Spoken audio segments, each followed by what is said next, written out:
episode 24. Welcome to the Teaching Bites podcast, our unprofessional development resource to take your teaching to the next level.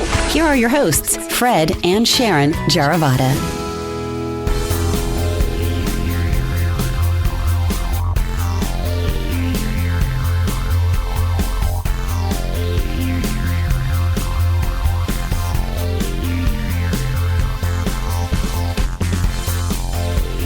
And welcome back to the Teaching Bites show, where we help teachers by sharing authentic, actionable, and oftentimes entertaining tips, ideas, and techniques to help you use technology and innovate your teaching in the classroom.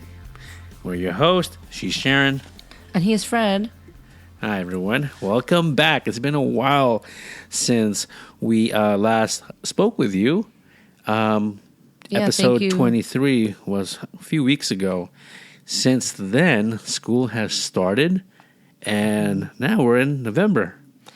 Yeah, my first trimester just finished, so thank you for coming back to listen to us. Yeah, we missed you guys, and we missed podcasting. Yeah, so it's really nice to do this again. Yeah. But first up, number 24, fun fact. Oh, fun fact, okay. Yeah, so as Giants fans we are, San Francisco Giants, baseball, Willie Mays, Hall of Famer. The great Willie Mays. Retired, his jersey number is 24. 24. Mm-hmm. Very cool. All right. All right. We may skip number 25, the Giants guy, and then asterisk guy, Barry Bonds. But anyway. Well, this episode is not a particular focus. We wanted to just do an update on what's been going on with us and just to fill you in. So let's get started, Fred. Okay, so let's just start back in August when we started school. So I entered my 17th year at my school. And for those who don't know, I'm an educational innovation coordinator. I used to be the computer teacher for 10 years or so, and then I became an EIC and IC the past 4 years. And we transformed our computer lab into a maker studio. And we also changed our library into a learning commons area, as well as we changed a lot of classrooms and hallways. And the philosophy is to include the philosophy of the learning space and expand that not just in the classrooms, but into the hallway. So the whole school is a learning space, ironically enough. Mm-hmm. Yeah. That's what we did. That, and I was lucky enough to participate in a webinar with the Atlas group. Atlas, for those who don't know, it's a brand new group that came out last spring of 2015, and they're known as the Association of Technology Leaders in Independent Schools. My colleague and I, Kristen Chosti, and we joined two other makerspace directors of technology and innovation from around the country, one in Texas, one in Southern California, and we presented our experiences of creating our maker spaces. Our webinar that we did a couple weeks ago, on October 26th, we recorded that experience of our creating of the maker spaces for our individual schools. And what's really cool about this webinar is that there were a total of 5 schools speaking and sharing their tips and ideas and their struggles and challenges of making a makerspace in their school. And I was last at bat, and I shared how we went through our creation, our goals, and the challenges of having a 21st century learning space or makerspace that we have. It includes the new program we have, a school-wide overarching program, the Digital Learning and Design Program. Okay, so they have a video. Atlas is coming with a video. Hopefully, that's coming out real soon. I'm going to link it into the show notes. So watch out for that. And it's really cool. You'll see 5 different perspectives of schools creating their makerspaces. And they're all very unique, which is very interesting. And I think that's the lesson of having a makerspace for your school. Make sure it's for your own school. Yeah, I was just about to ask you that, Fred, actually, about since there's 5 different ways to do it. There's more. Or more, but Yeah. 5 ways on the webinar. Right, If you were to 5 give schools. 5 schools. If you were to give a school that wants to do advice, then that would be it, right? Make sure it fits your school. Right. It's not just this flashy thing to have. It's a buzzword, right? Makerspace, learning spaces, learning commons. Those are kind of buzzy words happening in the education world the past couple of years, and but it does make sense. And when it comes down to it, you're going to make sure it works for your school, for your teachers, for your students. It comes down to the students, what you support them. Right. Yeah, and even in my public school district, some of the librarians are converting their spaces to library/maker studio. Right. Too. I know they're. I know I've seen libraries now starting to have 3D printers. I've seen that. That was pretty cool.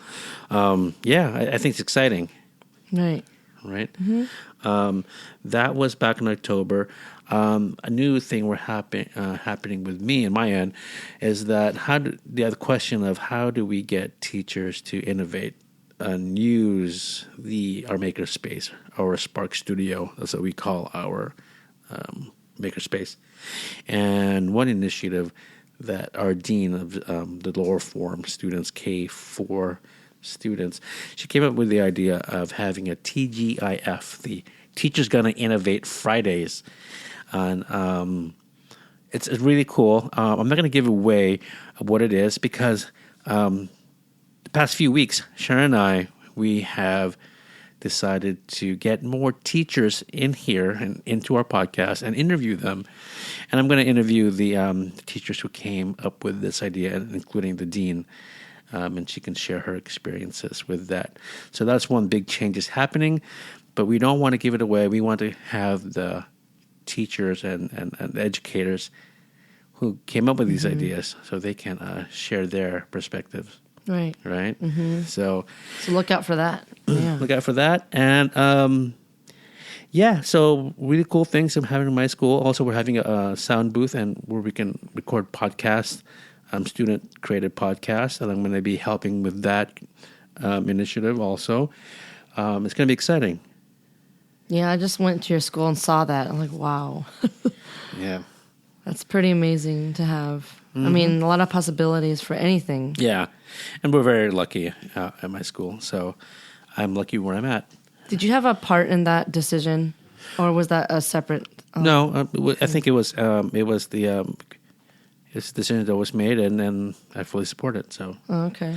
Yeah, that's my end. Sharon, what's going on with you for the past couple months? Well, like I just said, we have our first trimester just ended. And so by now my kids are pretty, with it in the routine. They know what the school, 3rd grade's all about. And I started doing this, I don't know if you guys saw our blog, this tech integration journey postings. I thought about some of you teachers out there that kind of need ideas of how to integrate tech in your classroom, especially for students that hardly have had any exposure to it, which is my students. So, I go over day 1, day 2, like, well, how do you introduce, Chromebooks to the kids? What kind of digital citizenship lessons do you teach? Keyboarding skills, just kind of like the intro. And so I've been trying to work on that. And so it's been really cool to document, what I do. Because it's important to share to other people what I do. And it's fun because it's day by day. So you could look at it and kind of follow it, but of course, go with what works for you, So, what else? Well, yeah. That's okay. Yeah, that's pretty cool.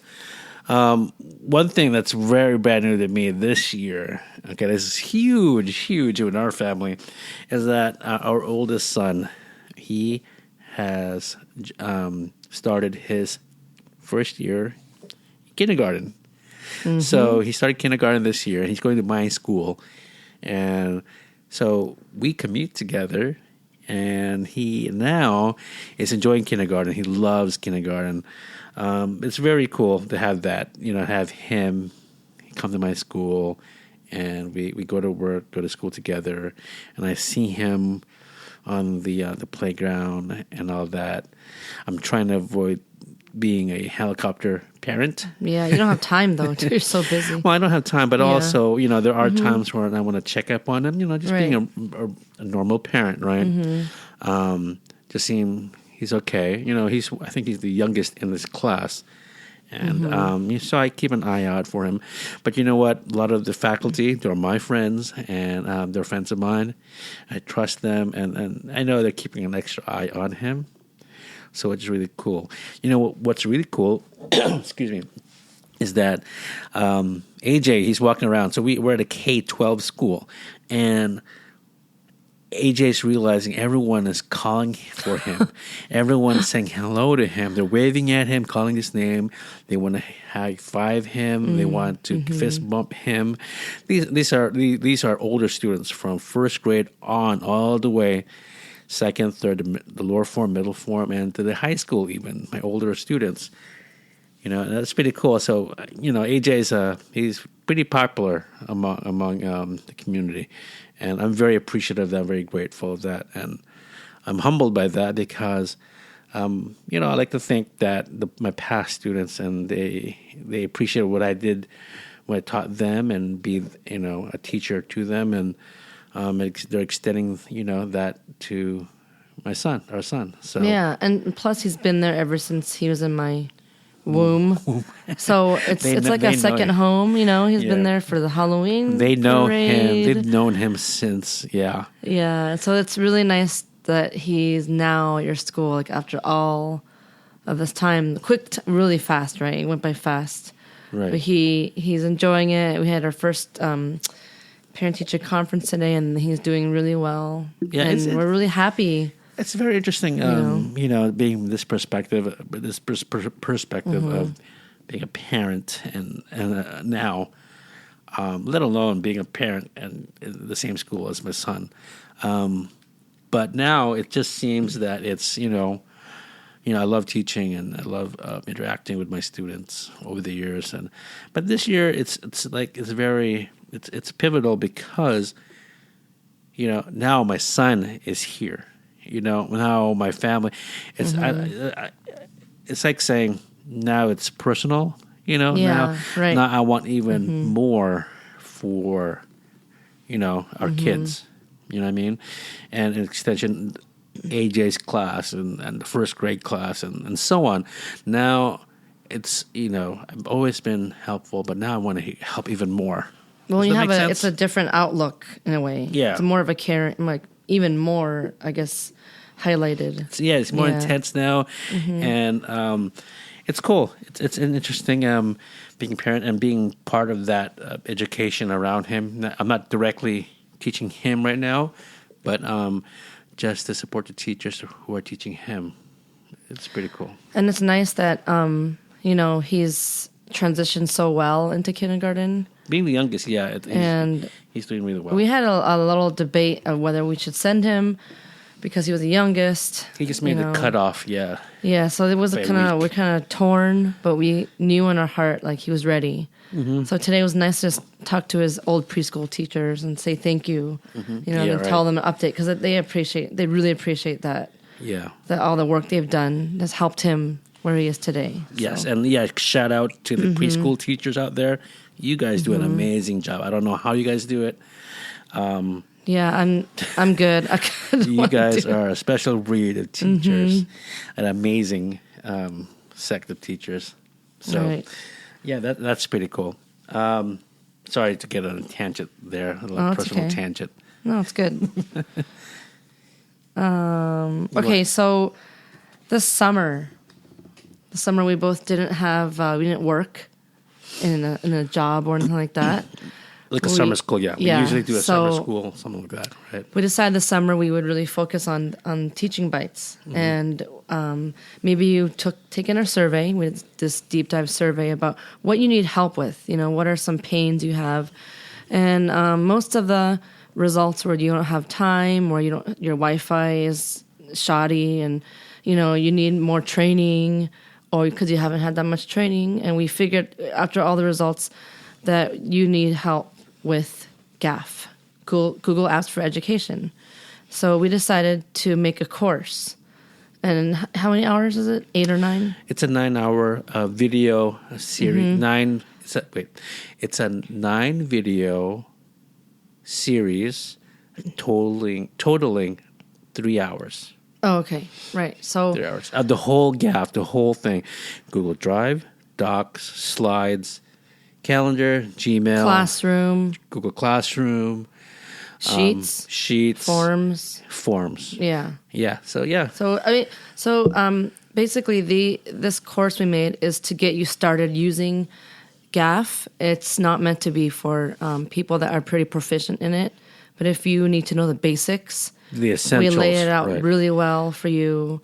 So please go in our show notes and find the link to download it. Yeah, we share. Yeah. So we're sharing the link for you. We were thinking of charging for it, and we actually did for a little bit. For a couple of weeks, we charged for it, and we did get some good feedback, and some people did purchase it. But you know what? It just didn't feel right at this time. We really wanted to help teachers, so Sharon and I decided, you know what? Let's pull back. Let's refund the people who purchased our course and give it away for free. All we ask for is just your email address, sign up for it, and it's your course. Yeah, and it would really help if you would give us feedback about it. How did it go? What worked well? What didn't? So that we can improve it for next time. Right. You know, we're amazing and all, but, you know, we're not perfect. Yeah, this is our first course we made, so we learned a lot. And it was so exciting because we also have a new Facebook Teaching Bites community, a closed community. And if you have joined it and seen it, we posted this on there. And this one teacher said, "Thank you so much. We used it in our PLC, and it was so helpful." And that just made me feel so good that day because I was having a bad day. And I was like, wow, I helped someone all the way across the country. Right. So that was very pretty powerful. cool. Yeah, it's a good experience. It just feels good helping teachers, you know, across the country, across the world. Right now, it's been viewed over 170 times, maybe even more right now. I haven't checked in the past couple of weeks, the metrics, but it's been viewed over 170 plus times already, which is great. One other video we added, the 9th video, is how to use GAF on the iPad.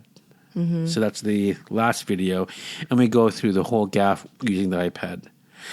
We go through the desktop version first, and then we talk about the iPad, using the iPad particularly. So thank you guys for those people who watched it and downloaded it.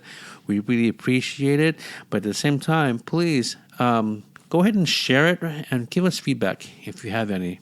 It really helps us so we can make it better for you next time. Okay. Yeah, and speaking of our Facebook community, we have about 400, the numbers, 20 people? Is it, Fred? How many people are in our group? Yeah, so we have 2 Facebook things going on. We have a Facebook group, a private Facebook group, and we also have a Facebook page, right? In our group, we have about 400 plus, 420, you're right, about 420 people. Yeah. We have in our Facebook page, we have over 3,700 likes. So that's very cool, very inspiring that these people are following us and are engaged with us. Yeah. So if you really want to join our private Facebook page, our private Facebook group, search for Teaching Bites Community. Okay? Right. And then the difference between the two, just in case you don't know, our Facebook page, if you've joined us, we post articles and, tips and stuff. And people can do that too. But the closed group is more of a tight, little intimate community, we feel like. It's definitely more interactive. Yeah. Right? It's closer to the traditional forum where anyone can ask a question and anyone can answer it. Right? And the page, usually Facebook page, it's a one-way thing that we have to share things out there with the world. Right. Macy's has a page, Nike has a page. A lot of these businesses, big business and small businesses, they have a page. They're promoting something, but in our closed group, it's definitely more interactive. Where, hey Fred, I don't know how, or I'm going to show them how to convert a PDF into an editable Google Doc. Right?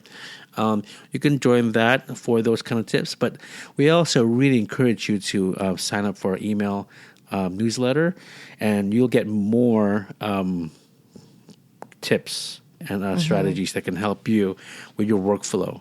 Right. Yeah, and then with this group has been amazing. So we've had this show and tell Fridays. So if you have something that helps you, we encourage you to share that. And teachers have been really excited about. They're like, "Oh, I'm so happy this group exists," and they were really, really engaged and want to help and feel comfortable posting things that they wonder about, or right, or they do memes out there. It's definitely more personable. That's the right word, right? Right. Okay. Anything else you want to share? I'm good. I got a couple of things. Okay. The past couple of months, also, I've been purchasing some equipment, some better equipment for our podcast. I also bought a new camera the other day. I'll be talking about these equipment that will help you with your podcast or your video blog or your teaching. These are very, very, very affordable. Almost professional quality equipment, and it definitely takes your quality to a different level, a higher level. We can't afford the best kind of mics, but we got the second the second best mic out there. I bought pop filters. We that protects our mics and also improves the sound quality. We really want to concentrate the next few months, the next year or so, on producing really high quality sounding podcast. Right? So really improve our show. And I bought a camera also, so we may dabble into the whole video vlogging. They call it vlogging.